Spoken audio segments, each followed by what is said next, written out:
Alors, le titre de cette série, j'ai tellement hâte de prêcher cette série-là, frères et sœurs. Le titre de cette série-là s'appelle « Suis-moi ». C'est une série que Dieu m'a mis sur mon cœur. Peut-être les premiers temps que j'étais pasteur ici, c'était la vision de l'Église. Redevenir un disciple. J'ai prêché là-dessus au commencement de mon ministère et j'avais averti l'Église, cette vision ne changera pas avec les années. Je ne vous arriverai pas dans 5 ans, dans 10 ans avec une nouvelle vision. Ça va être la vision. Seule affaire, c'est qu'on n'a pas pu la mettre en marche. Pour toutes sortes de raisons, frères et sœurs. Il y a un temps pour chaque chose. Moi, Dieu m'avait mis à cœur cette vision-là qui venait de lui. Mais comprenez-vous qu'il y a un temps pour chaque chose. Et peut-être que l'Église n'était juste pas rendue à ce point-là de comprendre c'est quoi être un disciple, puis de payer le prix. Parce que, frères et sœurs, suivre Jésus, là, combien savent que ça coûte? C'est pas facile de suivre Jésus. C'est un chemin étroit. Large et resserré, le chemin de ce monde que ce monde emprunte. Il est large le chemin du monde. Mais le chemin de Jésus, il est étroit. Il est resserré, puis il est tout le temps resserré. Ça coûte. Si vous demandez à un missionnaire ce que ça coûte de changer de pays, qui part avec ses enfants, là, il ne sait pas quelle sorte d'éducation ses enfants vont avoir. Il ne sait pas s'il va manger. Il ne sait pas si, quand il va tomber malade, s'il va... Comprenez-vous le prix à payer pour quelqu'un qui veut suivre Jésus dans l'appel que Dieu a mis sur sa vie? Frères et sœurs, si tu veux suivre Jésus ce matin, il faut que tu sois sérieux, là. Il faut que tu comprennes que ce n'est pas juste de le dire avec sa bouche, mais c'est de, c'est de recevoir cet appel. Moi, ma prière là, est en train de changer. Là. Quand je prie, là, je dis, Seigneur, il faut que ce que tu mets sur mon cœur, ton peuple puisse le recevoir. C'est ça qui fait la différence, frère et sœur. Tu peux entendre ce matin avec tes oreilles, puis tu vas partir de la même façon que tu es entré en sortant. Mais si tu reçois ce que Dieu a déposé sur mon cœur, qui brûle sur mon cœur, si tu le reçois, tu ne seras plus jamais le même. Parce que la job du Saint-Esprit dans cette Église, c'est de prendre quelques paroles maladroites parfois du pasteur Jean et pour te transformer et faire de toi un homme, une femme à l'image de Jésus-Christ. Un disciple qui va le suivre, mais qui comprend. Et ce matin, j'espère que vous allez comprendre, et dans les semaines à venir, j'espère que vous allez comprendre le prix, il est grand.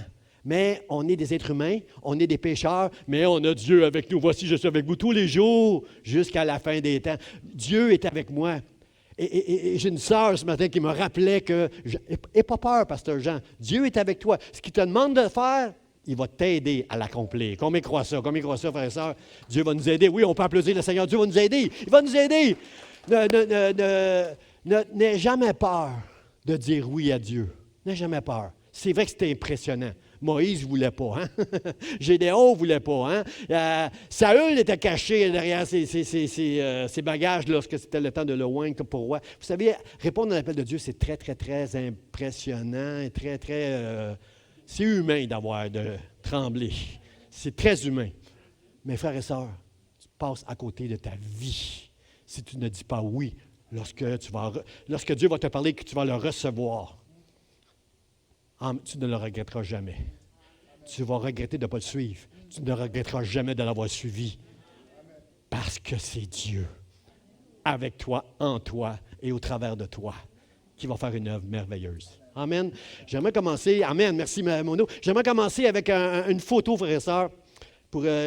Dieu m'a beaucoup parlé sur cette série que je vais vous enseigner d'une manière... macro, c'est-à-dire qu'il m'a tout montré là, les sujets que je dois parler avec vous. Là.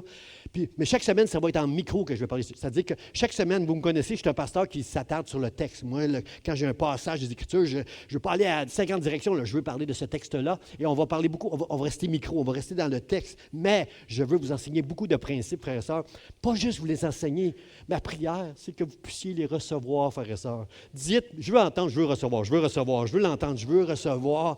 Parce que, frères et sœurs, c'est ce que tu vas recevoir qui va faire la différence dans tes actions, dans tes croyances, dans tes valeurs, dans tes fondements. Ça va faire toute la différence. Tu peux entendre un bon enseignement et dire « Wow, on était bénis ce matin, c'était une bonne prédication. Qu'est-ce qu'on fait après-midi, là? » C'est fini, c'est en arrière. Mais tu peux sortir d'ici avec « Dieu m'a parlé. Il y a quelque chose qui est en moi, qui n'était pas là avant que je rentre dans cette église-là. Puis là, ça m'a changé. » Ça, c'est la parole de Dieu qui agit en toi.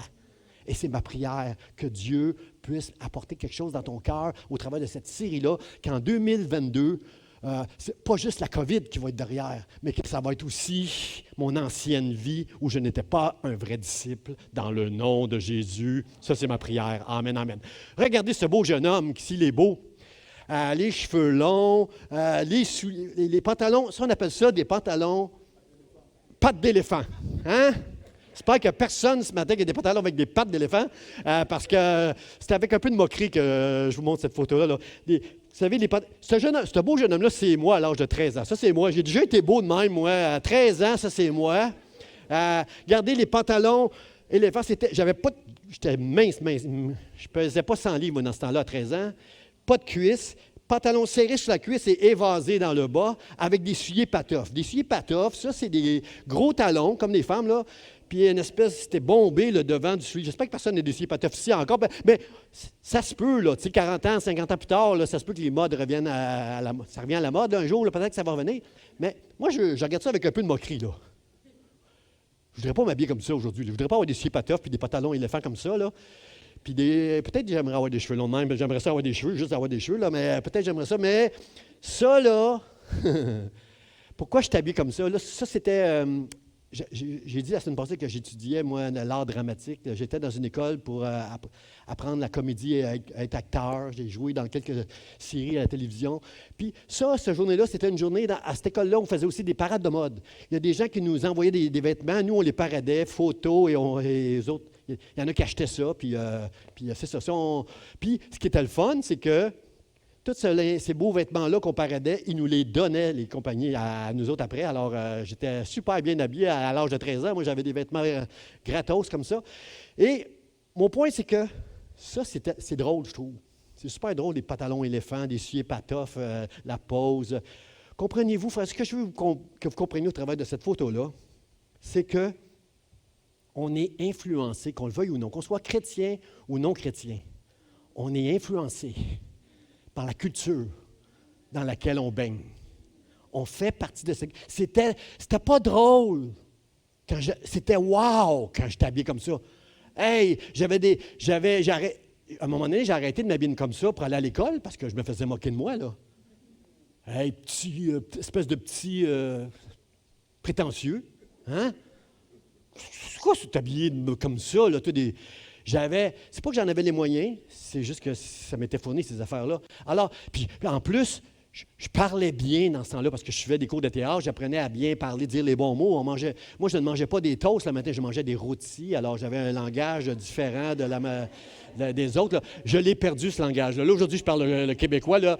Les immigrants qui arrivent au Québec, ils disent « Mais qu'est-ce qu'il dit? Qu'est-ce qu'il dit, le pasteur? » Ils ne comprennent pas souvent les expressions et j'ai retrouvé mon québécois. Là. Mais à cette époque-là, je parlais le bon parler français. On apprenait à me faire dire les bons mots, de dire toutes les syllabes dans un mot. Là. Je parlais bien à ce moment-là. Et en tant que prédicateur, je devrais réapprendre le bon parler français. Là. Mais mon point, c'est que c'est ça. À cette époque-là,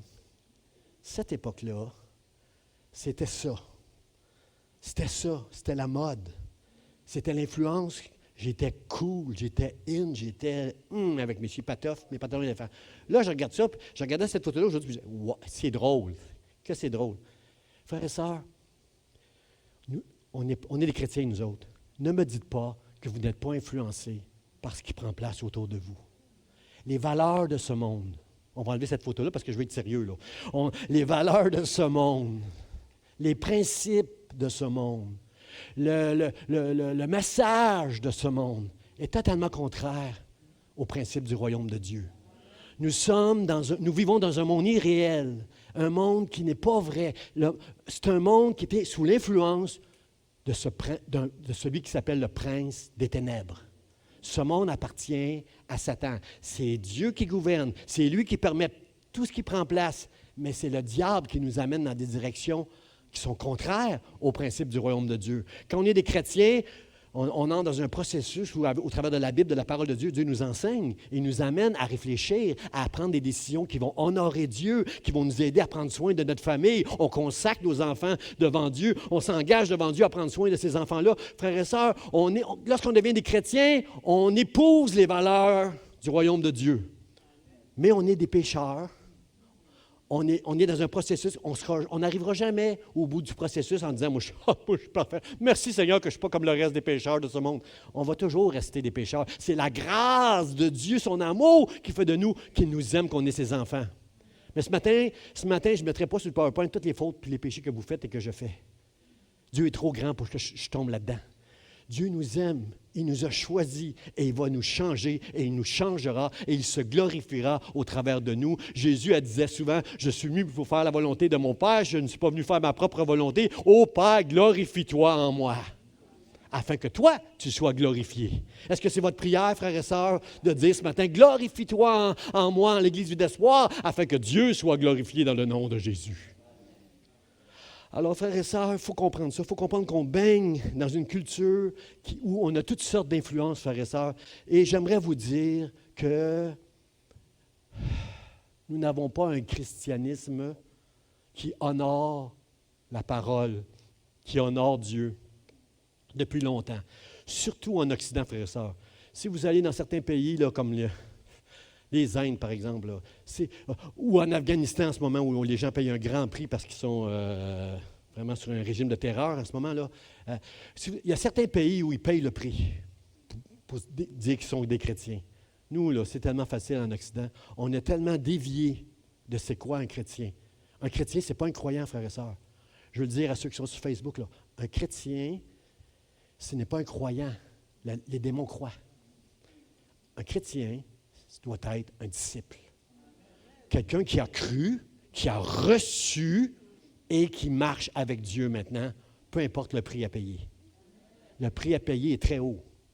Ça va te coûter de suivre le Seigneur. Je veux perdre personne ce matin. Oh Seigneur, s'il y a quelqu'un qui dit « Oh, il est trop dur, le pasteur, s'il te plaît, Seigneur, garde-le. » Parce que recevoir l'Évangile dans toi va faire la différence où tu vas passer l'éternité, frères et sœurs. Parce que les valeurs de ce monde, si tu ne reçois pas l'Évangile, si tu n'es pas déterminé, résolu à marcher avec Dieu, tu vas te faire avoir avec les valeurs de ce monde. Tu vas te faire avoir. On vit dans ce monde. Dieu ne nous a pas enlevés du monde. On est obligé de vivre dans ce monde. Puis il y a des choses dans ce monde qui nous plaisent, c'est correct, mais on ne peut pas faire partie des valeurs de ce monde. J'ai été enlevé du royaume des ténèbres pour être transporté dans le royaume des lumières. Je fais maintenant partie du royaume de Dieu et c'est Jésus que je veux suivre et lui seul. Alors, je vous dis, attention, faites attention à comprendre que vous êtes dans une guerre spirituelle. Faites attention pour ne pas glisser. Et moi, je dis que l'Église, surtout en Amérique du Nord, et partout où ça va bien, partout où il n'y a pas vraiment de persécution, où les gens acceptent le Seigneur, mais on leur vit comme le reste des gens du monde, ça ne marche pas comme ça, l'Évangile, frères et sœurs. On doit revenir à l'Évangile, frères et sœurs. Je ne dis pas qu'on doit redéfinir l'Église. J'entends ça là, aujourd'hui à cause de la COVID. On doit apprendre à redéfinir l'Église. Non, on ne doit pas apprendre à redéfinir l'Église. On doit juste apprendre à être l'Église, à marcher comme la vraie Église. Et aimer Dieu de tout notre cœur, comprenant qu'il y a un prix à payer pour suivre Jésus. Quand Jésus dit « Suis-moi », j'espère que vous allez tous dire « Amen », mais en comprenant ce que ça veut dire, par exemple, suivre Jésus. On n'est pas dans une église d'un évangile pour l'apparence. Frères et sœurs, tous ces gens-là vont aller en enfer. On est dans une église où on veut mettre en pratique ce qu'on a reçu dans nos vies, dans le nom de Jésus, avec l'aide de l'Esprit de Dieu, pour la gloire du Père. J'aime beau Amen, j'aime beau Amen. Je commence à prêcher pas pire, là, si vous dites Amen. Seigneur, aide-nous. Seigneur, aide-nous à marcher avec toi. Frères et sœurs, notre christianisme moderne, là, c'est ce qui compte le plus, c'est notre bien-être. Tu es malade? On va prier pour toi, tu vas être guéri. Tu n'as pas de conjoint? On va prier pour toi, tu auras un conjoint. Tu n'as pas de travail? Hey, Dieu est tout-puissant, on va prier pour toi, puis tu vas avoir un travail. Oh, toi, tu as une grande destinée. Dieu t'appelle à faire des grandes choses, plus grandes que Jésus, c'est lui qui l'a dit. Frères et sœurs, il va arriver quoi si tu as une maladie, puis tu n'es pas guéri? Il va arriver quoi si tu n'as pas ton travail l'année prochaine, puis ça fait 1 an que les anciens prient pour toi, puis tu n'as pas de travail? Il va arriver quoi si tu n'as pas de conjoint? Est-ce que tu vas laisser le Seigneur? Est-ce que tu vas lâcher l'Évangile? Est-ce que ton bien-être est plus grand que la gloire de Dieu? Content de vos réactions. Frère, ça veut dire que vous recevez là, que le premier, ça doit être Jésus. Pas mon bien-être. Pas que j'ai un conjoint. Dieu, est-ce que Dieu veut que tu aies un conjoint si tu es seul? Oui, il veut que tu aies un conjoint. Est-ce que Dieu veut que tu aies un bon travail? Bien sûr que Dieu veut que tu aies un bon travail. Est-ce que c'est ça le plus important? Non, c'est toujours Dieu le plus important. Dieu est le plus important. Numéro 1. Moi, je reste le numéro 3. Parce que le plus important après Dieu, c'est les autres. Et moi, je suis le 3e. C'est Dieu, les autres et moi. C'est Dieu, ma femme et moi. C'est Dieu, les enfants et moi. Comprenez-vous? Je suis 3e, moi. Je ne suis même pas 2e, je suis 3e. Parce que c'est Dieu qui doit être. On est dans un christianisme moderne où on dit aux gens, on promet toutes sortes de choses pour leur bien-être. Puis ça marche, frères et sœurs. Je connais des églises aux États-Unis, là. Elles sont pleines, c'est des milliers de personnes. Puis tout ce qu'on fait, c'est de leur promettre mer et monde. Frères et sœurs, la série que vous allez entendre, vous n'allez peut-être pas l'aimer. Parce qu'elle va vous parler du prix à payer pour être un disciple de Jésus. Ça va vous coûter de recevoir, non seulement de l'entendre, mais de le recevoir. Vous pouvez l'entendre puis bâiller si vous ne le recevez pas. Mais si vous l'entendez et vous le recevez, vous allez être sur le bout de votre chaise en disant, Seigneur, je crois que ce que le pasteur a dit, c'est dans la Bible, c'est ça que tu veux. Je ne me sens pas capable de le faire, aide-moi. Ça, j'aime ça, ces prières-là. Moi, j'aime les frères qui me disent, pasteur, j'ai de la misère à lire la Bible. Gloire à Dieu. Si tu me confesses que tu as de la misère à lire la Bible, ça veut dire que l'Esprit de Dieu est sur toi et que tu comprends que tu voudrais être capable de lire la Bible et de la comprendre. Alors, je vais t'aider, frère et sœur, mais surtout, Dieu va t'aider. Ça, c'est des prières que j'aime. Des prières honnêtes. Pas des prières, Seigneur, merci, que depuis que je suis chrétien, je ne suis pas comme le reste de ce monde. Des prières de pharisiens, moi, j'en veux pas, frères et sœurs. Dites que vous n'en voulez pas, dites-le que vous n'en voulez pas. On veut des vraies prières. On veut des prières comme le publicain, amen, comme le publicain qui disait, moi, je suis pécheur, c'est que sois apaisé envers moi. Bien sûr, je t'ai choisi. Je vais t'amener beaucoup plus loin que tu. Merci de reconnaître que tu es un pécheur. Maintenant, je vais t'aider malgré ta nature pécheresse jusqu'au jour où tu seras ressuscité avec un nouveau corps et parfait dans le ciel. Jusqu'à ce jour-là, je serai avec toi tous les jours puis je vais t'aider à devenir un disciple. Frère et sœurs, il y a un prix à payer, puis dans nos églises, on ne prêche pas ce prix-là, frère et sœurs. Quelqu'un, à un moment donné, a dit à Jésus, je veux te suivre, moi, je veux te suivre. Puis là, Jésus, vous savez ce qu'il lui dit? Il lui dit, les renards ont des tanières, mais le Fils de l'homme, il n'y a même pas un endroit pour reposer sa tête. Frère, ça se peut que si tu donnes ta vie à Dieu, tu sois fatigué, essoufflé, pas de repos. Que tu sentes le stress, parce qu'il n'y a pas de repos. Frère et sœurs, l'apôtre Paul dit, je ne fais pas aucun cas de ma vie comme si elle m'était précieuse. Ce que je veux, moi, c'est accomplir la volonté de Dieu dans ma vie, afin que le nom de Dieu soit glorifié, que l'Évangile soit prêché. C'est ça qui est important pour l'apôtre Paul. Quel bon disciple, frère et sœur. Quel bon disciple, l'apôtre Paul, de dire, c'est pas moi, c'est pas ce que je veux, c'est pas ma vie, que Dieu soit. Ah, et puis ça, c'est un homme qui a été flagellé, battu, persécuté, emprisonné, naufrage, toutes sortes d'affaires. Puis Paul dit, moi là, je ne fais aucun cas de ma vie. Wow! Frère et sœur, nous, il nous arrive une petite affaire. Pasteur, moi, je lâche, là, Dieu n'est pas là. Le psalmiste, il dit au chapitre 10, « Seigneur, pourquoi te tiens-tu éloigné quand je suis dans la détresse? » Combien savent que Dieu ne se tient pas éloigné quand nous sommes dans les détresses? Ce sont nos sentiments, nos émotions qui nous trompent. Dieu est là, mais c'est normal dans la détresse de dire, « Pourquoi te tiens-tu éloigné, caché, mon Dieu? » Psaume 10, versets 1 et 2. Dieu est là, frères et sœurs. Alors, ne laisse pas tes émotions te dire, la vie m'a brisé, pasteur, moi, je ne peux pas continuer. Non. Lève-toi. Tu es un guerrier, tu es une guerrière. J'aime ce mot-là parce que j'ai vu au tennis une jeune Canadienne à 19 ans là, qui a gagné un tournoi extraordinaire jusqu'à la fin. Là, elle était super bonne, puis wow, j'ai vu une guerrière dans cette jeune fille-là. Et je veux être un guerrier, frère et sœur. Je veux être capable de me lever malgré la détresse, malgré quand tout devient noir, que Dieu semble caché et loin. Je veux laisser ma foi dominer mes sentiments et servir le Seigneur. Quelqu'un a dit à Jésus, « Laisse-moi d'abord enterrer mon père, puis ensuite je vais te suivre, puis je vais... » Hey, je trouve que Jésus était rough, là. Il dit, « Laisse les morts enterrer, ensevelir les morts. Ton père, il est mort, c'est fini, il est mort, là. Laisse les morts ensevelir les morts. Est-ce que, frères et sœurs, si votre père meurt, s'il vous plaît, moi je suis un papa, hein, surtout. Si votre père meurt, s'il vous plaît, allez, soyez là pour l'enterrer. C'est sacré d'enterrer son père. C'est quelque chose qui est sacré, là, d'enterrer un membre de sa famille. Ce que Jésus va enseigner, là, c'est plus que ça, là. C'est pas la loi, mais c'est le principe de la loi qu'on doit comprendre, frères et sœurs. La loi est bonne, mais Jésus va toujours plus loin que la loi. Il va loin, lui. Alors, quand il dit ça, là, laisse les morts ensevelir les morts, ce que Jésus veut dire, c'est que le plus important, là, est-ce que c'est ton père qui est mort? Parce que lui, c'est réglé, là. Il est mort, là. Lui, là, s'il a décidé de suivre Jésus, là, c'est réglé. Il est au ciel, là. Mais pendant que tu perds le temps pour aller enterrer ton père, là, il y a des vrais vivants qui sont en train de mourir parce qu'ils n'ont pas reçu l'Évangile. Ils n'ont pas reçu. Alors, c'est quoi qui est le plus important dans les deux? Jésus voulait juste souligner à nous. Il n'est pas en train de dire « Va pas enterrer ton père ». Oui, il dit ça. Mais comprenez, c'est pour choquer. Quand on lit ce passage-là dans Luc chapitre 9, aujourd'hui, on peut être choqué.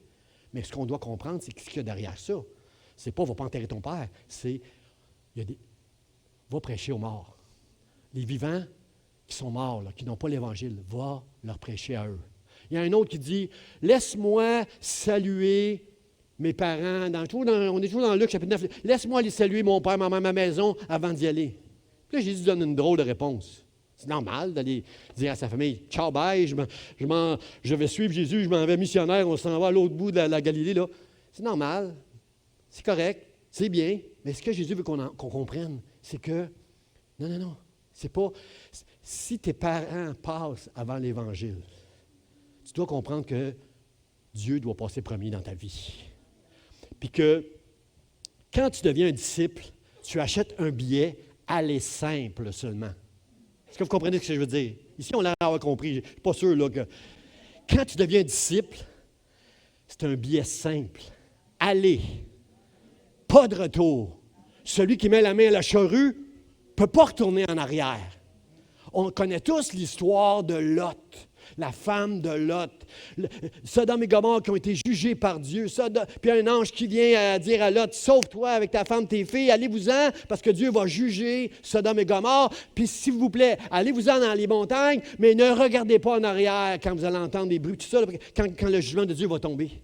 Et la Bible nous dit que la femme de Lot s'est retournée et qu'elle a été transformée en statue de sel. Frères et sœurs, ce qu'on comprend dans ce passage-là, c'est que la femme de Lot, bien qu'elle croit en Dieu, bien qu'elle suivait son mari pour s'en aller, lorsqu'elle a vu la ville qui est en train de détruire, en se retournant et en désobéissant à la prescription de ce que Jésus avait prescrit, elle est en train de montrer quelque part que son cœur est encore attaché à Sodome et Gomorrhe. Bien qu'elle aime Dieu, bien qu'elle était assise avec Lot lorsqu'il enseignait sur sa table les principes du royaume de Dieu, la Bible, bien qu'ils avaient la foi, son cœur était encore à Sodome et Gomorrhe, frères et sœurs. Et moi, je veux qu'on apprenne à l'Église d'Espoir dans les prochaines semaines que notre cœur peut s'attacher à certaines choses de ce monde. J'aime ça, moi, vous le savez, le lundi matin, quand il fait beau, j'aime ça aller jouer au golf. J'aime ça. C'est une passion pour moi. Mais cette passion-là ne peut pas être plus grande que mon amour pour Dieu. Comprenez, là, je fête demain d'ailleurs mon anniversaire de mariage et il n'y a pas de golf demain. Il n'y a pas de golf demain, c'est mon épouse qui est la priorité demain parce que j'aime Dieu de tout mon cœur, frères et sœurs, et je veux donner la place, priorité à ma femme. Alors, frères et sœurs, ce que je veux vous dire, c'est qu'il faut que Dieu ait la première place dans nos cœurs. Tout le temps. Mais on vit dans un monde où on est influencé par la culture, on est influencé par des valeurs. Vous écoutez la radio, vous écoutez les médias. Il faut être capable de lire entre les lignes des fois et pas tout recevoir. Il y a de la désinformation parfois dans l'information. Il y a de l'information qui est bien, qui est bonne, mais il y a aussi des fois de la désinformation. Il faut être capable de discerner toutes ces choses-là. Et pour être capable de sortir de cette culture du monde, peu importe que vous ayez des pantalons éléphants ce matin ou non, l'important, c'est que ton cœur soit à Dieu. C'est ça qui est important, frères et sœurs. Ce n'est pas ton voile qui va faire la différence, que tu es une femme de Dieu ou non, c'est ton cœur. Ton cœur. Est-ce que ton cœur est à Dieu ce matin? Ou un peu comme la femme de Lot, t'aimes Dieu, mais tu tellement attaché aux choses de ce monde. Dans cette série, j'espère que tu vas réussir à te analyser ton cœur, évaluer ton cœur, puis dire, Seigneur, ça coûte, mais je sais que je passe à côté de ma vie si je ne fais pas ta volonté dans le nom de Jésus. Aide-moi à marcher avec toi. Amen, amen, amen. Gloire à Dieu. Bon. Vous savez, il y a des églises, je parle avec des pasteurs, on va avoir un Zoom d'ailleurs mercredi, là. Je parle avec des églises, puis il y a une baisse dans le bénévolat des gens, une baisse dans les revenus. En passant, je veux dire merci Seigneur pour la fidélité à l'Église d'Espoir. Oui, il y a eu une petite baisse de revenus. Oui, c'est normal, ça fait 1 an et demi que des gens ne viennent plus à l'Église. Mais moi, je veux dire merci à ceux qui ont été fidèles. Dans toute cette année-là, ils ne sont pas venus ici. Ils ont continué à être fidèles. À vous, je veux dire merci parce que c'est ça qui fait en sorte que la maison de Dieu a continué à fonctionner pendant tous ces mois-là parce qu'il y a des églises qui sont fermées, frère. Il y a des églises qui fonctionnent seulement avec Facebook Live parce que n'avaient plus de moyens financiers pour maintenir l'Église. Alors, je veux dire merci Seigneur. Alors, c'est ça, il y a beaucoup d'églises qui ont une perte de revenus, perte de bénévoles, puis aussi qui ont perdu des membres. OK? Je veux dire ceci, frère, ça, avant de commencer à prêcher, parce que je n'ai pas commencé à prêcher encore là. Je veux dire ceci, là. C'est que ce n'est pas la COVID, frères et sœurs.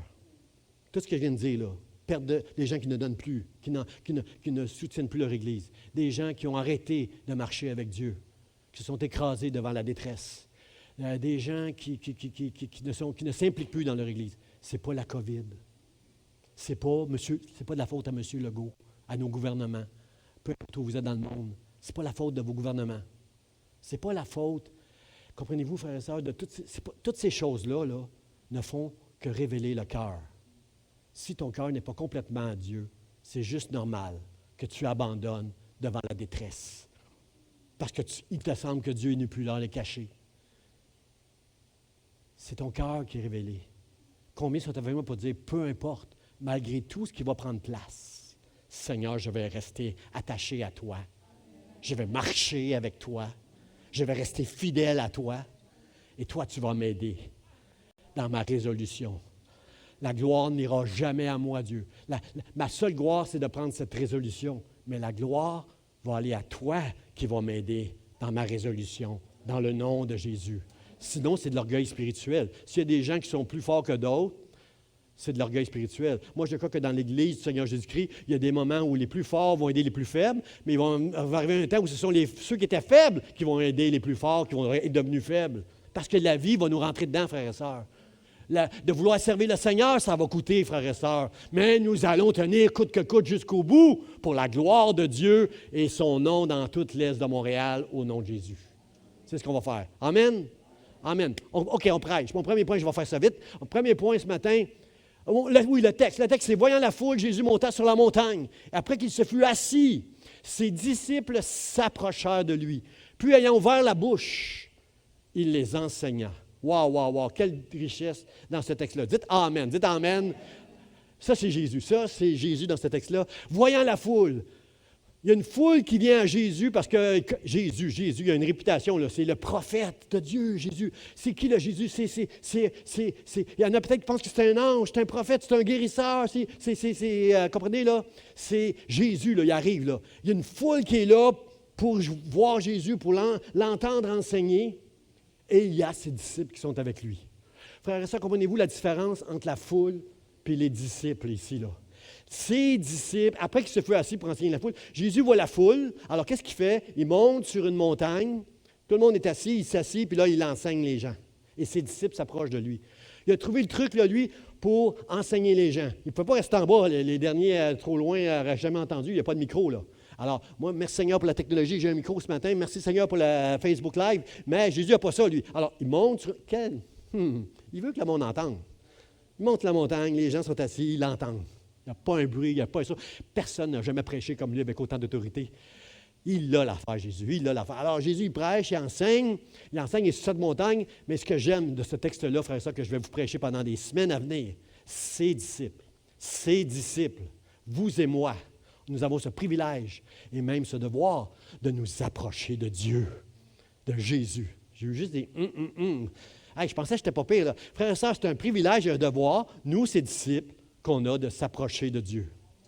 On n'a aucune excuse. Jésus a tout fait. Jésus a tout. J'ai rien à faire pour m'approcher de Dieu. Le voile a été déchiré quand Jésus est mort. Jésus a tout fait. Le sang précieux qui a coulé à la croix a coulé sur ma vie, sur votre vie. On peut entrer dans la présence de Dieu avec assurance. On reste des pécheurs, mais j'ai cette assurance que je suis son enfant et que je peux aller dans sa présence tous les jours. Il n'y a rien qui peut m'empêcher d'entrer dans sa présence. Oui, des petits péchés, des fois dans ma vie, peuvent me briser et m'empêcher. Et là, je dis, pardon Seigneur, et Dieu me connaît et me pardonne. Et si nous confessons nos péchés, il est fidèle et juste pour nous pardonner et nous purifier de toute iniquité. Et on marche avec lui encore. 7 fois, le juste tombe et se relève. Le juste, c'est un guerrier. Le juste, il perd 5-0, mais il va finir en gagnant 7-6. Il va finir. Il ne se laissera pas avoir. C'est un guerrier, le juste. Je connais ma nature pécheresse. L'apôtre Paul connaissait sa nature pécheresse, mais il donnait toute la gloire à Dieu pour tout ce qu'il faisait. Un vrai disciple. Alors, les disciples, eux autres, peuvent s'approcher de lui. Puis, ayant ouvert la bouche. Au commencement était la parole. Et la parole était avec Dieu. Et la parole était Dieu. Et nous avons vu, il a habité parmi nous avec grâce. Et nous avons vu sa gloire. Frères et sœurs, Jésus, c'est la parole de Dieu. Lorsqu'il ouvre la bouche, c'est la parole de Dieu qui nous est adressée. Wow! Jésus qui était dans la gloire du ciel, où les anges l'adoraient, a quitté la gloire du ciel, est venu comme en chair dans un petit bébé, a grandi, a fait le ministère. Il est la parole de Dieu vivante. Il est la parole de Dieu physique. Frère et sœurs, quand Jésus ouvre la bouche, on veut l'entendre, on veut l'écouter. Alors Jésus monte sur la montagne, ils se sont assis, ses disciples, nous, vous et moi, on a le privilège de pouvoir s'approcher de lui. Ses disciples s'approchent et lui, en ouvrant la bouche, il les enseigna. Ça, c'est le ministère de Jésus-Christ, frères et sœurs, de nous enseigner. Toute sa vie, il nous a enseigné. Les pharisiens, lorsqu'ils venaient à lui pour le flatter, disaient « Oh, nous savons que tu enseignes les voies de Dieu. » Mais il se servait des mêmes paroles pour le condamner quand il disait il allait voir le souverain sacrificateur ou Pilate, il disait, cet homme-là soulève les foules en les enseignant partout dans la Galilée, dans la Judée. La même flatterie finissent pour le condamner. Jésus, c'est un enseignant. Combien veulent se laisser enseigner par Jésus? Frères et sœurs, Jésus veut t'enseigner. Il veut m'enseigner. Il veut nous enseigner. C'est sa vie. Jésus enseignait. Partout où il allait, il enseignait. Il était dans une barque à un moment donné. Il s'est retiré. Il y avait tellement de gens. Et il s'est assis dans la barque. Il a commencé à enseigner les gens. Partout dans les évangiles, ça dit qu'il enseignait. Luc commence son évangile en disant, Théophile, mon ami Théophile, afin que tu saches que les enseignements que tu as reçus, tu puisses les recevoir et les reconnaître avec certitude. J'ai fait des recherches soignées et précises et exactes afin que tu reçoives les enseignements de Dieu. Combien veulent recevoir les enseignements de Dieu, frères et sœurs, de Jésus? Recevoir les enseignements de Jésus. C'est ce que je vais faire dans les prochaines semaines. Enseigner afin qu'on puisse les recevoir. Pas entendre. Les recevoir, ça veut dire je vais faire ce que j'ai entendu. Ce que j'ai entendu ce matin, je vais prendre des notes. Si je ne prends pas des notes, je vais m'arranger pour prendre des notes. Il faut prendre des notes, frères et sœurs. Quand on reçoit un enseignement, il faut comprendre que Dieu nous parle. Puis on va marcher maintenant dans la direction qu'il nous montre. C'est jamais facile, mais c'est faisable. Si Jésus nous enseigne et nous dit « faites-le », on peut le faire. Alors faisons ce que Dieu va nous enseigner, frères et sœurs. L'enseignement, ça, c'est ça. Alors, c'est 3 choses que je vois dans ce texte-là que je vais parler avec vous ce matin. Nous avons le privilège de nous approcher de lui. Ayons ouvert la bouche. Frères et sœurs, si on devient un disciple, si on veut devenir un disciple, il faut reconnaître toute la bénédiction de la parole de Dieu dans nos vies. Il faut s'attacher à ce livre-là, l'étudier, pour être capable de l'enseigner même, éventuellement, à notre famille, à nos amis, à nos voisins. Il faut être attaché à la parole de Dieu, ce qui sort de la bouche de la parole de Dieu. La foi vient de ce qu'on entend, et ce qu'on entend vient de la parole de Christ. C'est là, notre fondation de notre foi, la parole de Dieu. Ce n'est pas ce que je pense, ce n'est pas ce que je crois, frères et sœurs, c'est ce que Dieu dit au travers de sa parole. C'est ça que je crois et qui va changer ma vie et qui va changer l'Église d'espoir. Et l'Église d'espoir, c'est chacun de vous.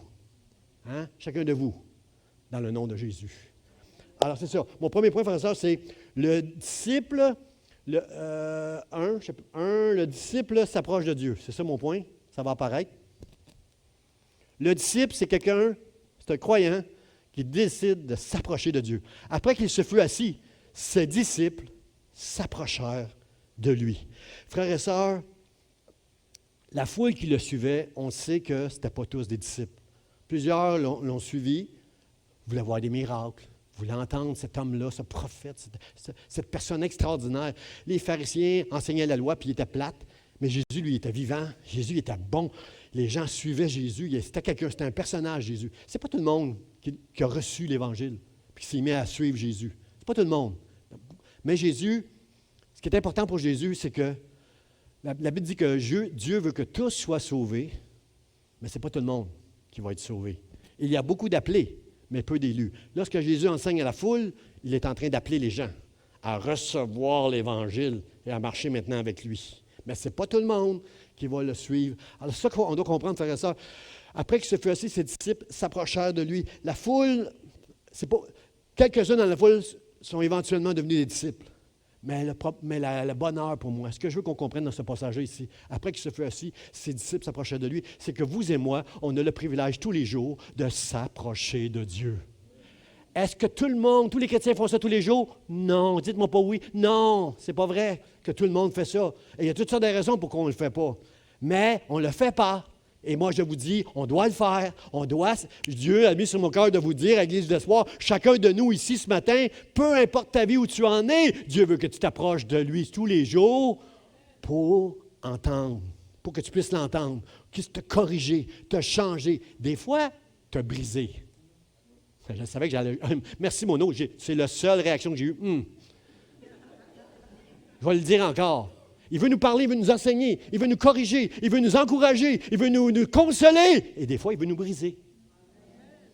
Ah, merci. Là, vous recevez là. Il veut nous briser. Que tous ceux qui ont été déjà brisés disent Amen encore. Pour encourager ceux qui ne sont pas là. Faut être brisé, frères et sœurs. On est tous orgueilleux. On veut tous être en avant des autres quelque part. Là. Dans la chaîne humaine, ça marche de même. Dans une entreprise, tout le monde s'écrase pour avoir la job de boss. Mais dans le royaume de Dieu, c'est le plus petit qui est le plus grand dans le royaume de Dieu. Vous pouvez me regarder comme un petit pasteur, mais si je suis fidèle à Dieu, je suis un grand dans le royaume de Dieu, aux yeux du Seigneur. Notre grandeur, ce n'est pas ce que les hommes voient, c'est ce que Dieu voit dans nos cœurs. Un disciple, c'est grand pour Dieu. C'est pour ça que j'ai mis la photo du lavement des pieds. Jésus, le maître, lavait les pieds de ses disciples. Ça ne fait pas de sens, moi. J'ai arrêté comme Pierre. Moi, fais pas ça, Seigneur, fais pas ça, Seigneur, je ne suis pas digne. Non, tu n'es pas digne, mais je suis venu pour te donner une leçon, un enseignement. Ce que moi, je fais, je veux que tu le fasses aux autres maintenant. Les uns, les autres, à l'Église d'Espoir, on va commencer à se laver les pieds. OK, Robert, tu peux amener les chaudières. Non, on ne fera pas ça, on ne fera pas. On ne va pas se laver les pieds vraiment. Je ne veux pas mettre personne mal à l'aise. Mais on va se rendre des services les uns des autres. On va appeler. As-tu besoin d'aide? As-tu besoin d'un lift? Comprenez-vous? On peut s'aider les uns les autres. On peut prendre soin les uns des autres si on a reçu cet enseignement-là, on veut être utile dans le royaume de Dieu. Merci. Ça va être un autre message, ça, le service. Frères et sœurs, pourquoi ces disciples s'approchèrent de lui? Parce qu'ils avaient une relation privilégiée avec Jésus. Privilégié, là, je dis, frère et sœurs, ils mangeaient avec Jésus, ils dormaient à côté de Jésus, ils voyageaient avec Jésus. Tout ce que Jésus vivait, ils l'ont vécu. Ils étaient avec lui tous les jours de leur vie. C'est ça, être un disciple, frère et sœurs. On doit entretenir une relation avec Jésus tous les jours. Mais la vraie vie, c'est que beaucoup d'entre nous, on n'est pas capable de faire ça. Il y a 3 raisons là, pourquoi on n'est pas capable de faire ça. Le péché. On est des pécheurs. On commet des péchés. Ésaïe nous dit dans 59, verset 2, je crois que je ne l'ai pas mis à l'écran, mais Ésaïe 59 nous dit ce sont vos péchés qui mettent une séparation entre vous et moi. Tu es une pécheresse, il y a une séparation entre toi et moi, parce que moi, je suis un Dieu saint, puis toi, tu es une pécheresse. Mais Jésus est venu à la croix, et lorsqu'il est mort sur cette croix, l'innocence lui, il était sans péché. Lui, c'est ça la bonne nouvelle. Jésus était sans péché, et quand il est mort sur cette croix, son innocence est maintenant venue sur moi. Alors, il n'y a plus de séparation entre toi et moi. Tu es toujours une pécheresse, mais la grâce de Dieu, c'est que maintenant, Le voile est déchiré, le lieu très saint que seulement le souverain sacrificateur pouvait entrer en faisant des sacrifices pour lui, puis en priant Dieu, Dieu, Dieu, j'espère que je ne vais pas mourir. Lorsqu'il allait dans le lieu très saint, il tremblait, mais maintenant, quand Jésus est mort, le voile s'est déchiré parce qu'on a accès avec assurance. Alors, ce n'est pas ton péché. Tu as péché, je fais des péchés, tu fais des péchés, demande pardon à Dieu, là. C'est pas long, là. Seigneur, je te demande pardon d'avoir été impoli avec ma femme. Pardon, Seigneur. Puis c'est réglé, c'est réglé. Tu n'as pas besoin de faire plein de sacrifices. Jésus les a fait, les sacrifices. C'est ça la beauté de la grâce et de la foi. C'est que juste croire que Dieu te pardonne, tu es pardonné. Juste crois, juste crois. Beaucoup ici, on manque d'estime de soi. On reste tout le temps comme, on n'ose pas rien faire parce qu'on manque d'estime de soi. C'est pas bien, c'est pas bien. Parce que Jésus est mort pour t'utiliser.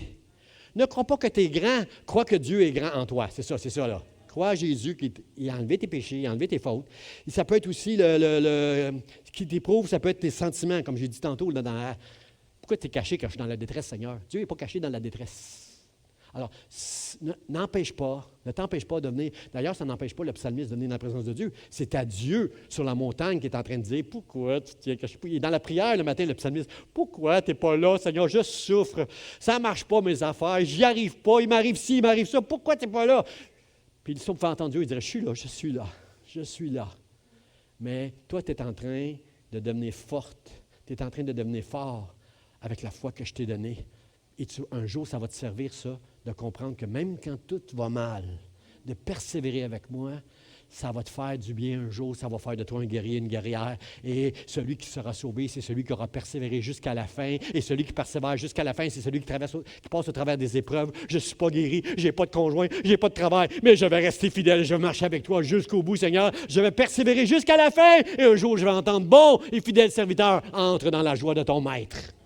Dans le nom de Jésus. Alors, c'est une relation. Souvent, c'est les épreuves, la culpabilité, l'indignité qui vont nous empêcher. Mais c'est aussi, frères et sœurs, la paresse. Vous savez que ça serait tranquille, là.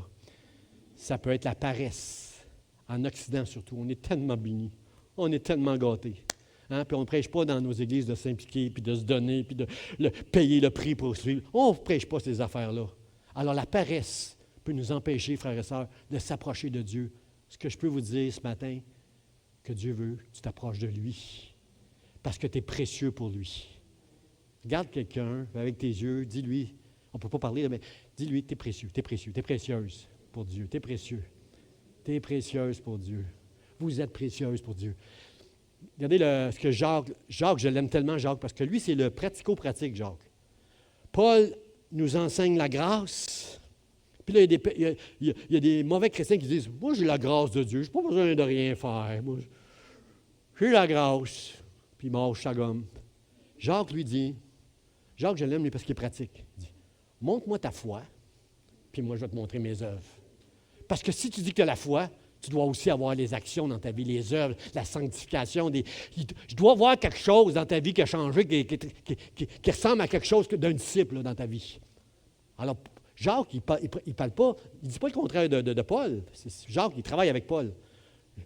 Jacques a trop entendu de chrétiens qui s'appuient sur la grâce pour ne rien faire, pour devenir paresseux. La grâce, c'est pour nous montrer qu'aucun orgueil spirituel ne peut être en nous. Tout a été accompli par Dieu, pour sa gloire à lui. La foi, c'est de recevoir cette grâce-là puis de marcher maintenant avec lui. Alors, Jacques a raison. Jacques, c'est un pratico-pratique. Montre-moi que tu as la foi. Montre-moi-la avec tes œuvres. Et Jacques dit, approchez-vous de Dieu. Et il s'approchera de vous. Ça commence avec toi. Gabriel, toi, approche-toi de Dieu. Et il s'approchera de vous. Tu comprends, Alexandre? C'est toi, premièrement, qui dois s'approcher de Dieu. Et Dieu va s'approcher de toi. C'est notre responsabilité. Alors, ni la culpabilité, ni l'indignité, ni la... Comprenez-vous, là? Rien ne peut nous empêcher de nous approcher de Dieu à cause de la croix. Il n'y a rien. Tu n'as pas d'excuses.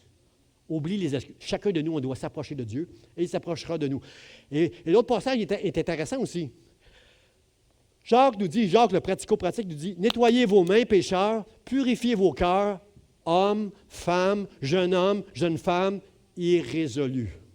Si tu ne t'approches pas de Dieu, c'est que tu n'as pas résolu dans ton cœur chaque jour, je vais m'approcher de Dieu. Et rien ne t'empêche, ni tes péchés à cause de la croix, ni ton sentiment d'indignité, ni les épreuves que tu passes, ni les, qu'est-ce que j'ai dit là, ni les épreuves, la paresse. Tu n'en as pas d'excuses. Tu es un homme, une femme irrésolu si chaque jour, tu n'es pas en train, quelque part, d'accorder le premier moment à Dieu. Moi, c'est le matin quand je me lève, mon premier moment à Dieu, avec ma Bible. Je veux que Dieu me parle, alors je lis la Bible systématiquement. Quand j'étudie pour un message comme ça, je lis partout. Je suis partout dans ma Bible, à gauche, à droite, pour étudier chaque sujet que je vais prêcher. Mais chez moi, le matin, je lis systématiquement. Je veux que Dieu me parle. Je lis un chapitre, comprenez, un livre au complet, un après l'autre, un chapitre après l'autre. Je veux que Dieu me parle.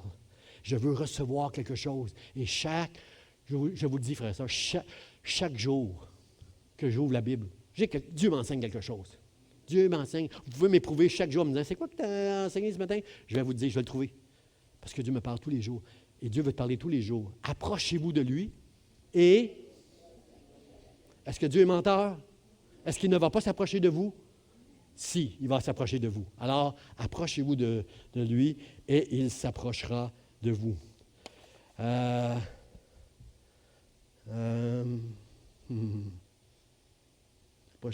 Trois choses. Oui.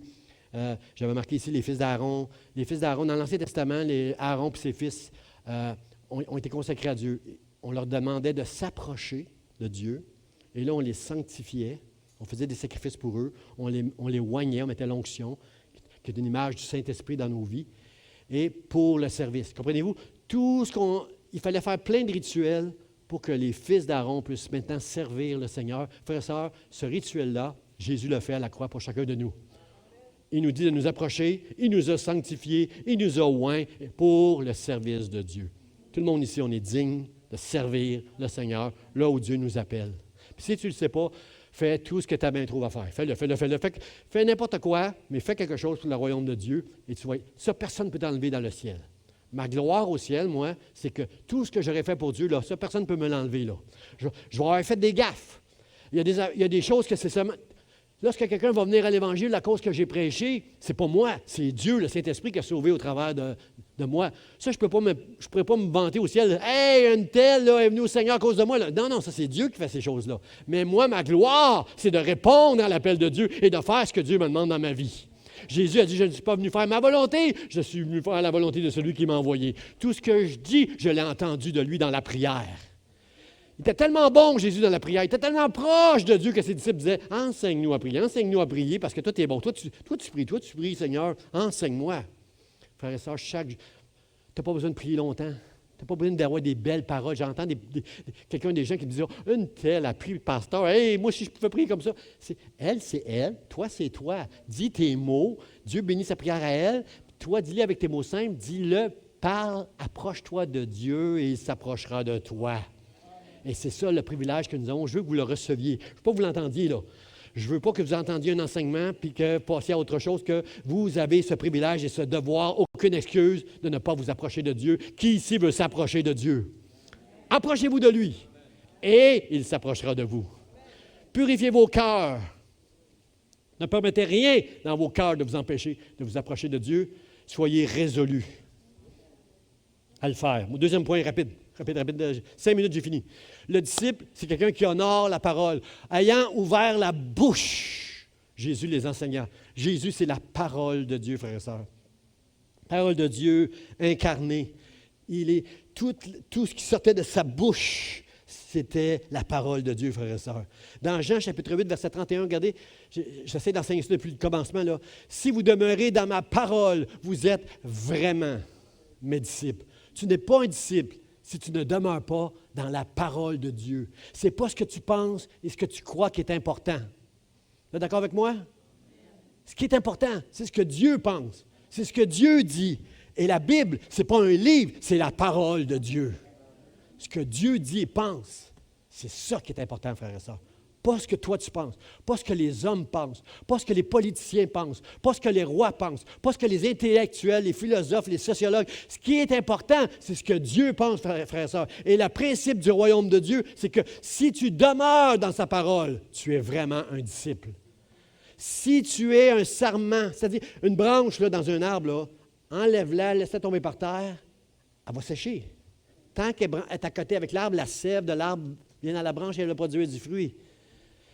Si tu ne demeures pas dans ma parole, tu as beau dire, je suis Jésus, moi je suis Jésus, I am a follower, je suis un suiveur de Dieu. Tu ne l'es pas. Tu n'es pas un disciple si tu ne demeures pas dans la parole. Alors, à partir d'aujourd'hui, tu dois t'attacher de tout ton cœur à la parole de Dieu. Et si tu n'es pas sûr que ce que Pasteur Jean dit, va vérifier dans la Bible et la Bible va te dire des choses comme ça, là, si vous demeurez dans ma parole. Si tu ne lis pas la Bible, je l'avais écrit dans mes notes, si tu ne lis pas la Bible, tremble. Tremble ce matin si tu n'es pas rendu là. Parce que je suis inquiet pour la suite de ta vie, moi. Je suis inquiet parce que si on arrête l'Église, s'il arrive d'autres choses que la COVID à un moment donné, une guerre nucléaire, je ne sais pas quoi, puis on ferme l'Église, si tu n'as pas la parole, tu es fini. Si tu ne demeures pas dans la parole, tu es fini. Là, beaucoup de gens, c'est l'Église, le dimanche matin, qui les garde. Mais s'il n'y a plus d'Église, qu'est-ce qui va te garder? Frère, c'est la parole de Dieu. Si vous demeurez dans ma parole, vous allez demeurer vraiment mes disciples, peu importe ce qui va arriver dans ta vie, autour de toi. Si vous le croyez, dites Amen. Amen. Mon peuple, le psalmiste au psaume 78, il dit, mon peuple, prête l'oreille aux paroles de ma bouche. Est-ce que l'apôtre n'a pas la raison quand il dit que la parole habite abondamment en vous? Plus que la parole de Dieu va habiter en vous, plus que vous allez bénir, comprendre c'est quoi un disciple, entendre l'appel de Dieu, puis avoir l'aide, frères et sœurs. Puis mon dernier point, c'est celui-là. Le disciple était un étudiant. Il les enseignait. Ça, c'est la méthode de Jésus. La méthode de Jésus, c'est d'enseigner son peuple. C'est ça. Pour que les enseignements soient reçus. Jésus enseigne. C'est ça, frères et sœurs, l'Évangile. C'est d'enseigner, d'enseigner, d'enseigner. C'est un processus qui est long. On n'est pas tous au même niveau, là. Il y a des gens ce matin, vous avez reçu certaines choses, d'autres ont reçu d'autres choses. On n'est pas tous au même niveau. Le Saint-Esprit prend quelque chose et il vous l'enseigne ce matin. Jésus a dit, moi je m'en vais au Père, là, mais quand le Saint-Esprit viendra, il vous rappellera tout ce que je vous ai enseigné. C'est qu'à un moment donné, je vous enseigne des choses, mais il y a une limite, là. Arrête, pasteur, là. Arrête de peser, là, ça ne rentre plus, là. Il y a une limite, là. Mais le Saint-Esprit, lui, il va nous enseigner toutes choses. En son temps, au bon moment, lorsque ton cœur est purifié de toutes les cultures de ce monde et que tu veux suivre le Seigneur, le Saint-Esprit va être là, il va t'enseigner, il va t'aider. Il va t'aider. Le disciple, c'est un étudiant, frères et sœurs. Jésus a dit, enseignez-leur à observer. Jésus dit, faites de toutes les nations des disciples, Matthieu 20, enseignez-leur tout ce que je vous ai... Ah non! Enseignez-leur à observer tout ce que je vous ai prescrit. Prescrit, c'est une prescription. Prescription, c'est une ordonnance. Une ordonnance, c'est un ordre. Fais ce que Dieu t'a dit de faire. Fais de toutes les nations des disciples et enseignez-leur à observer. Frères et sœurs, comprenez-vous que ce n'est pas juste d'entendre. Ce n'est pas juste d'écouter. Ce n'est pas juste d'être à l'église le dimanche matin. J'ai punché, moi, pasteur. J'étais là dimanche matin. Il y en a qui ne viennent même pas à l'église. Moi, j'étais là. C'est zéro si tu n'as rien reçu. Zéro. Enseignez-leur à observer tout ce que moi je vais enseigner est prescrit.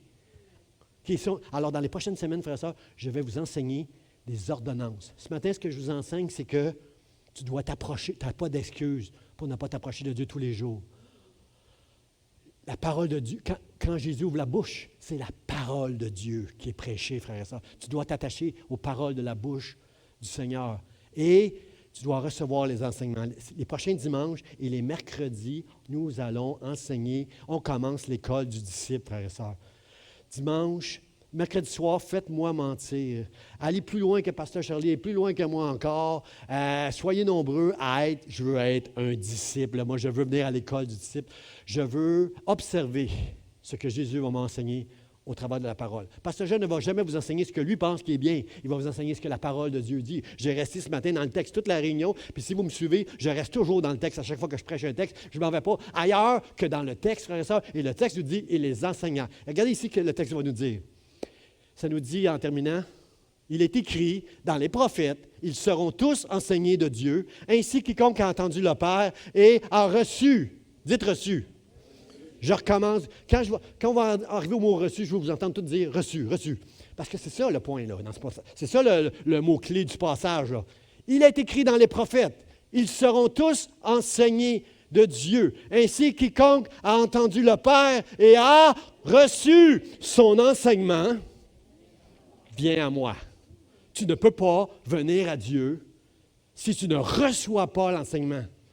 Si tu n'observes pas ce que Dieu t'enseigne au travers des enseignements. Tu peux l'entendre, l'enseignement. Tu peux être très bon à l'école. Tu peux avoir 100% à l'école. Puis tu n'es pas bon. Tu n'as pas reçu. Tu as juste mémorisé, puis tu es bon. Mais tu n'as pas reçu. Tu peux être pas bon. Tu peux manquer un examen. Mais tu es très bon. Très bonne. Comprenez-vous, frère et sœurs? Il faut recevoir. Il y a quelque chose que Dieu veut nous enseigner, puis il faut le recevoir. Et celui qui le reçoit vient à Jésus. Et ça, c'est écrit dans les prophètes. Tout l'Ancien Testament nous enseigne que nous serons tous enseignés de Dieu au travers de la parole de Dieu, à cause du Saint-Esprit qui agit en moi, à cause de Jésus qui est mort à la croix, frères et sœurs. Chacun de nous, approchons-nous de Dieu pour être enseignés et recevoir. J'invite les musiciens à s'avancer pour mon mot de la fin. On termine là. On va arrêter là. L'enseignement, dans le livre des Proverbes, ça dit que l'enseignement est une lumière. Le psalmiste, il dit « Enseigne-moi tes statuts ». Combien veulent se laisser enseigner? Enseigne-moi tes statuts, Seigneur. Et mon mot de la fin, voyant la foule, le texte dit « Jésus monta sur la montagne ». Alors, on a compris que Jésus, il a trouvé le moyen d'attirer l'attention pour que tout le monde entende. Il est monté sur la montagne, il s'est assis. Ses disciples se sont approchés de lui. Il a ouvert la bouche. Il a commencé à enseigner les gens. Regardez ce qu'Isaïe, je ne l'ai pas mis sur le PowerPoint, là, mais je vais vous le lire. Regardez ce qu'Isaïe, au chapitre 2, verset 3, nous dit. Il nous dit, il prophétise. Ce qui s'est passé là, ce n'est pas seulement un truc que Jésus a fait pour être entendu, c'est beaucoup plus que ça. Il est en train d'accomplir une prophétie, Jésus, ici. Il est en train d'accomplir une prophétie qu'on peut lire dans Isaïe, chapitre 2, verset 3, qui dit « Des peuples s'y rendront en foule et diront, « Venez et montons à la montagne de l'Éternel, à la maison du Dieu de Jacob, afin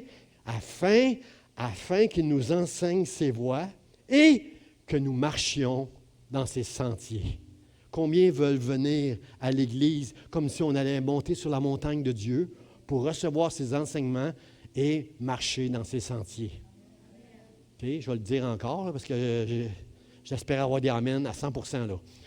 Combien veulent venir à l'Église dimanche, mercredi, pour entendre les enseignements de Dieu afin de les mettre en pratique? Merci. Les prochaines semaines, c'est ça qu'on va faire. Les mercredis, c'est ça qu'on va faire. Les mercredis, on va juste développer un peu plus loin. Je vais acheter du matériel, là, mais on va juste aller un peu plus loin dans comment on fait pour s'approcher de Dieu.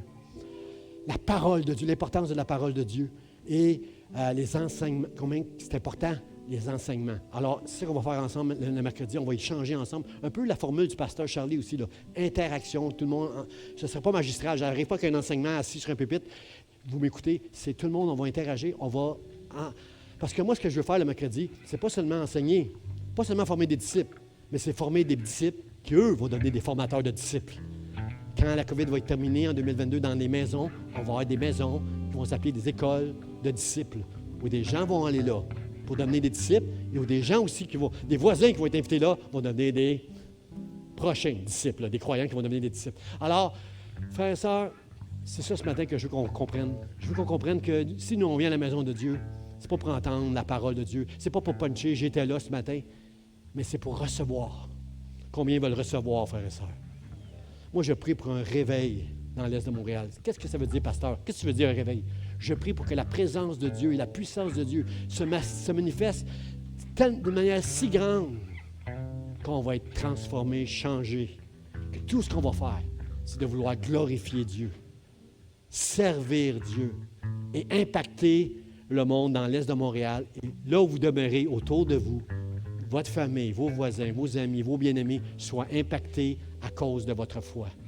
Ça, c'est le vrai évangile. Si vous êtes d'accord avec moi, dites Amen, dites Amen. Ça, c'est le vrai évangile. Seigneur, je veux m'approcher. Ce matin, la leçon, c'est je veux m'approcher de toi. Je veux donner toute l'honneur, la gloire à ta parole, Seigneur. C'est ça qui va changer ma vie et avec l'aide de ton Esprit Saint en moi. Et, Seigneur, enseigne-moi, enseigne-moi. Est-ce qu'on peut se lever ce matin? On va rejoindre les musiciens qui vont nous amener dans un chant d'adoration. Vous avez dit tantôt qu'on va aller briser la glace quand les musiciens vont jouer, qu'on va se mettre à adorer Dieu, parce que Dieu dit, je siège au milieu de la louange de mon peuple. 3 raisons pourquoi, frères et sœurs, on doit s'approcher de Dieu. Parce que 3 raisons. Au travers d'une communion avec les autres. Quand on vient ensemble dans l'Église, la Bible dit, lorsque 2 ou 3 sont assemblés, je suis au milieu d'eux. Quand on vient ici, frères et sœurs, Dieu est là.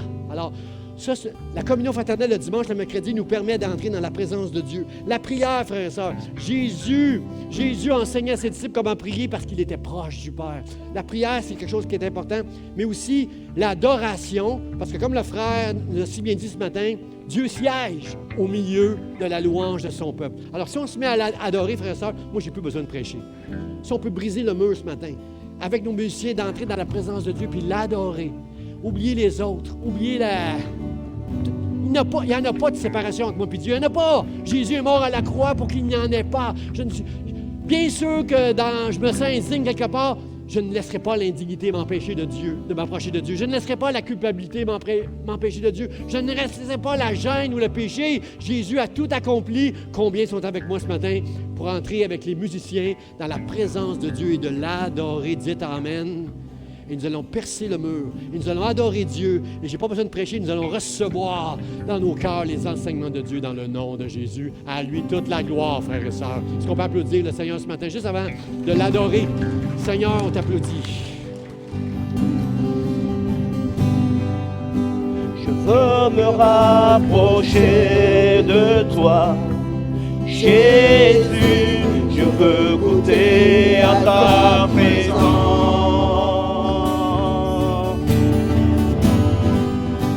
Je veux me rapprocher de toi, Jésus. Je veux goûter à ta présence. Je ne mérite rien de toi, mais je veux me rapprocher de toi, Jésus. Je veux me rapprocher de toi, Jésus. Je veux goûter à ta présence. Je veux me rapprocher de toi, Jésus. Je veux goûter à ta présence. Je ne mérite rien de toi, mais je veux me rapprocher de toi, Jésus. Oh,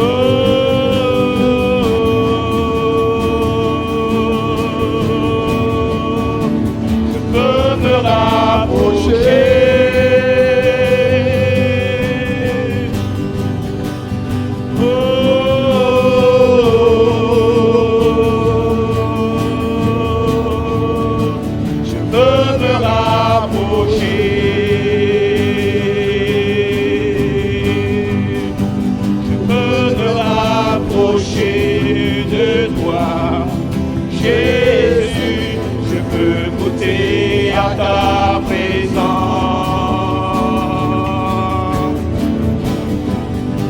Je veux me rapprocher de toi, Jésus. Je veux goûter à ta présence. Je ne mérite rien de toi, mais je veux me rapprocher de toi, Jésus.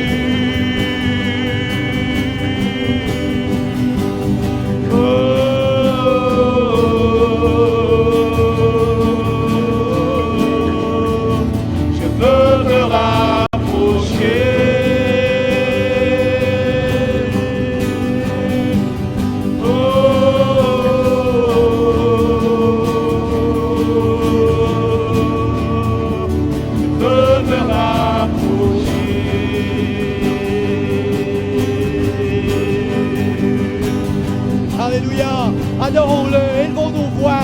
Dieu siège au milieu des louanges de son peuple. Seigneur, je t'adore. Je me joins à mes frères, à mes sœurs. Je rejoins les anges et les chérubins dans le ciel pour t'adorer. Seigneur, viens dans ce lieu, Seigneur. Alors que nous nous approchons de toi, Seigneur, approche-toi de nous. Fais-nous goûter ta présence. Fais-nous goûter, Seigneur, ta puissance, Dieu, ta gloire. Seigneur, nous voici devant toi. Nous sommes des pécheurs. Nous reconnaissons que nous avons besoin de la croix et de ta grâce. Seigneur, mais tu nous as donné la foi afin qu'on puisse s'approcher. Seigneur, aide-nous, Seigneur. Bénis-moi et je serai béni. Alléluia. Gloire à ton nom ce matin. Dieu, je veux percer ce mur que l'ennemi veut mettre devant nous afin de te toucher, afin d'être touché. Seigneur, à toi la gloire, à toi la gloire, à toi l'honneur. Alléluia, alléluia, alléluia. Gloire à mon Dieu, gloire à mon Dieu, gloire à toi Dieu. Gloire à toi Dieu. Alléluia, alléluia Seigneur. Brise la timidité, Seigneur. Brise les murs, Seigneur. Que ton nom soit élevé, Seigneur. Alléluia. Alléluia. Gloire à toi. Gloire à toi, Dieu. Je veux me rapprocher de toi, Jésus. Je veux goûter à ta présence. Je ne mérite rien de toi. Je veux me rapprocher de toi, Jésus.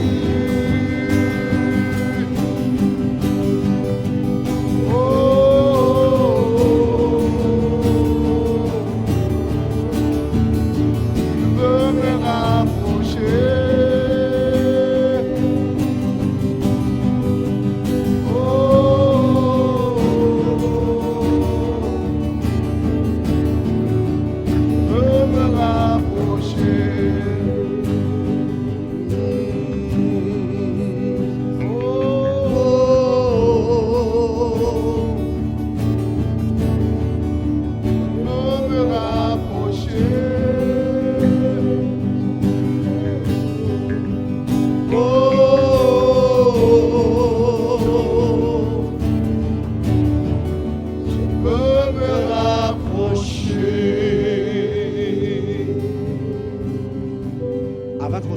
Avant qu'on se quitte, j'aimerais entendre au moins 2 personnes élever la voix, juste donner gloire à Dieu.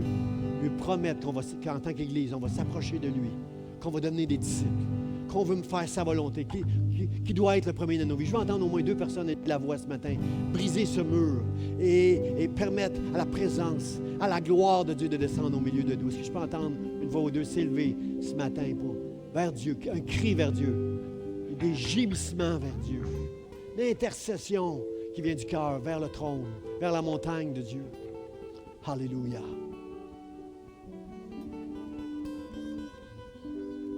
Merci Seigneur. Merci Seigneur.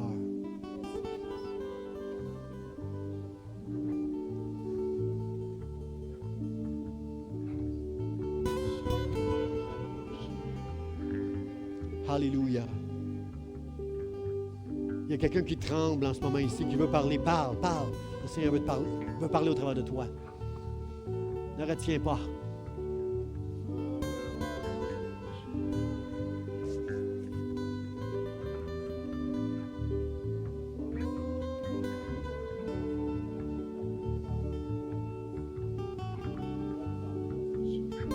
Donne la force.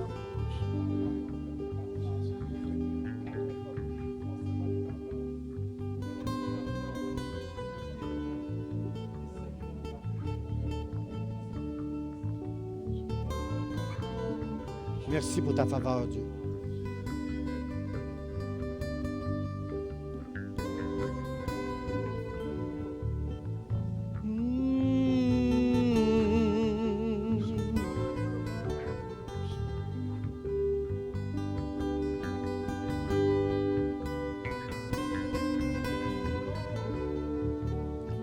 Je veux attendre encore quelques instants.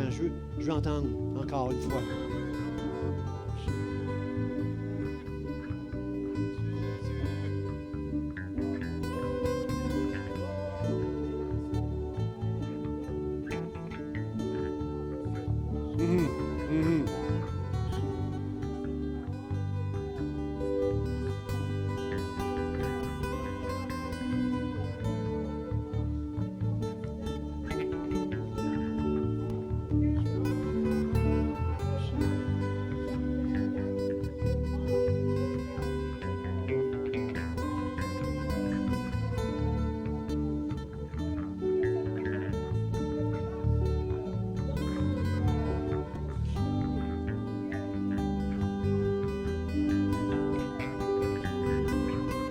Au nom de Jésus, c'est notre prière, Seigneur.